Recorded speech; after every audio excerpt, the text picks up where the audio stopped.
तो बच्चों, आज हम लोग जो पार्ट 11 आपकी एनसीईआरटी पैटर्न मध्य प्रदेश हिंदी यानी भाषा भारती कक्षा 5 का हम लोग पाठ क्रमांक 11 लेंगे। और पाठ क्रमांक 10 हमने आपको 10 पाठ क्रमांक 10 लेंगे, नीति के दोहे। ठीक है। पाठ क्रमांक 9 रम्मो कल्लो के प्रश्नोत्तर हमने आपको करवा दिए हैं। तो सबसे पहले कविता का जो दोहा है वो सबसे पहले हम लेंगे। सांच बराबर ताप तप नहीं, झूठ बराबर पाप, जाके हृदय सांच है ताके हृदय आप। तो यहाँ पर आप से मतलब तो ईश्वर लिया गया। ठीक है। और सांच बराबर तप नहीं, यानी सच के बराबर कोई तप नहीं। तप यानी मशक्कत करना, मेहनत करना, या अपने आप को मतलब उच्च स्तर पर पहुंचाना, या फिर जिसको हम लोग कहते हैं ना स्तुति करना, भगवान की मतलब उपासना, कड़ी उपासना जो करना, तो तप नहीं है उसके बराबर। और झूठ के बराबर कोई पाप नहीं, झूठ बोलने के बराबर कोई पाप नहीं, और सच बोलने के बराबर कोई तप यानी पुण्य नहीं है।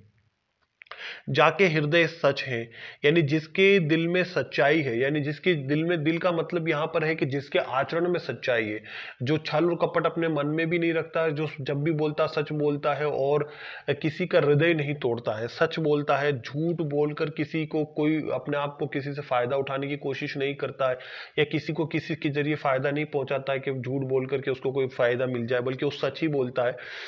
तो वो जिसके हृदय में सच है, ताके हृदय आप, यानी उसके हृदय में भगवान है, ईश्वर है। ठीक है। ये जो है कबीरदास।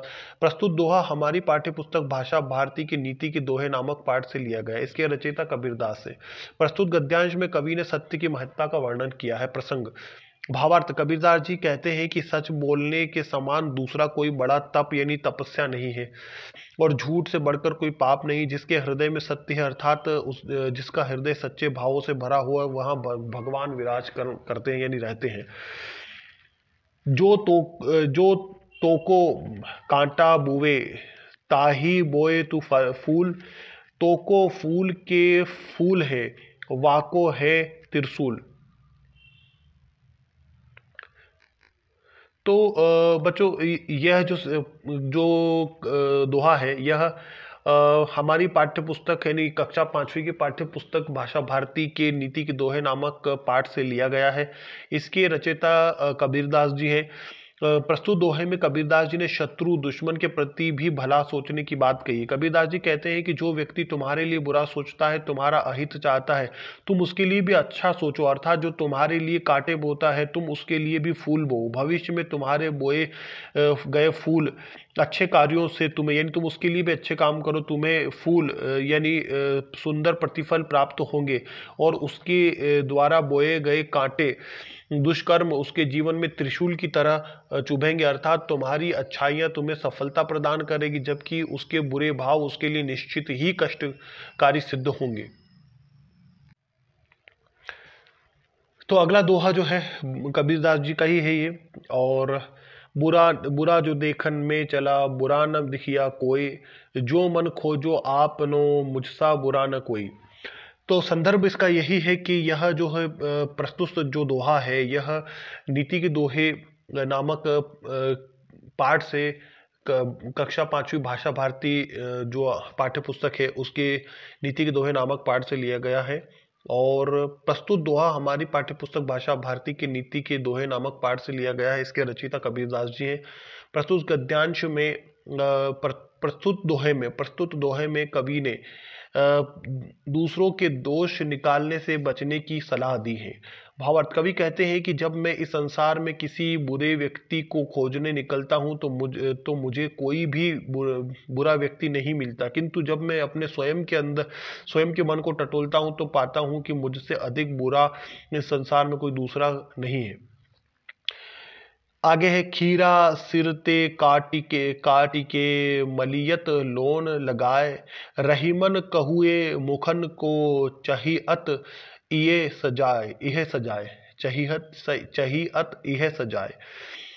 संदर्भ, प्रस्तुत दोहा हमारी पाठ्य पुस्तक भाषा भारती के नीति के दोहे नामक पाठ से लिया गया है। इसके रचयिता रहीम है। प्रस्तुत दोहे में कवि ने दुष्ट को दिए जाने वाले दंड की चर्चा की। रहीम कहते हैं कि जिस प्रकार कड़वे मुख वाले खीरे को उसके सिर यानी अगले वाले भाग से काट कर उस पर नमक लगाकर मलते हैं, उसी प्रकार दुष्ट व्यक्ति के साथ भी सबक सिखाने वाला ऐसा ही व्यवहार करना चाहिए, सबक सिखाने वाला ऐसा ही व्यवहार करना चाहिए जिससे उसके दुष्कर्म का उचित दंड मिल सके। करत करत अभ्यास के जड़िमत होत सुजान, रस्सी आवत जात ते सिल पर पड़त निशान। प्रस्तुत दोहा हमारी पाठ्य पुस्तक भाषा भारती की नीति के दोहे नामक पाठ से लिया गया है। इसके रचयिता वृंद है। प्रस्तुत दोहे में कवि ने सतत अभ्यास के महत्व को रेखांकित किया। कवि कहता है कि जिस तरह कुएं के मेड़ पर रस्सी के बार बार घर्षण से पत्थर तक पर निशान पड़ जाते हैं, उसी प्रकार किसी कार्य का बार बार अभ्यास करने से कोई मूर्ख से मूर्ख व्यक्ति भी योग्य एवं विद्वान बन सकता है। विद्या धन उद्यम बिना कहो जू पावे कौन, बिना डुलाए ना मिले जो पंखा की पौन।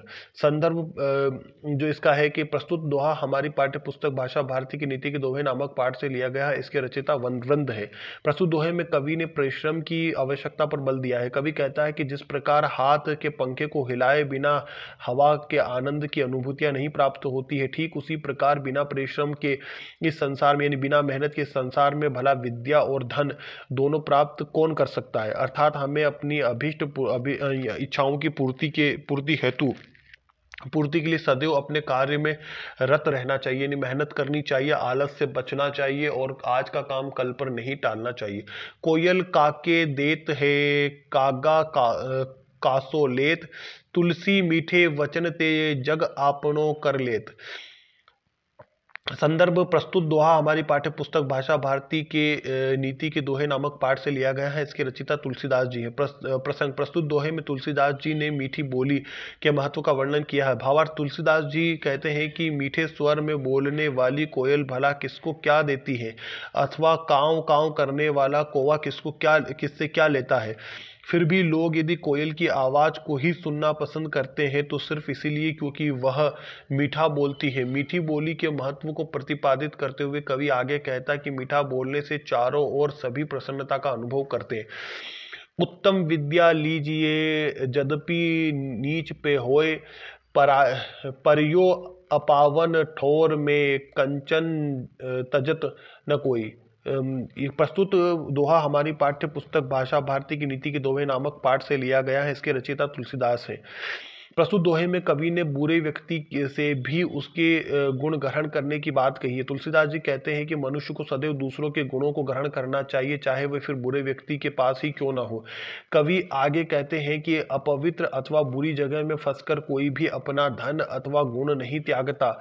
जिस प्रकार की अपवित्र स्थान पर खड़े हुए स्वर्ण को भी कोई भी नहीं छोड़ता, यानी गलत जगह अगर आप गंदी जगह खड़े हुए हैं, फिर अगर गंदी जगह यानी कीचड़ में अगर स्वर्ण रखा, नाली में अगर सोना फेंक दिया जाए या तो भी आदमी उस गंदी जगह की परवाह नहीं करता, लेकिन सोना निकाल देता है क्योंकि सोना कीमती होता है।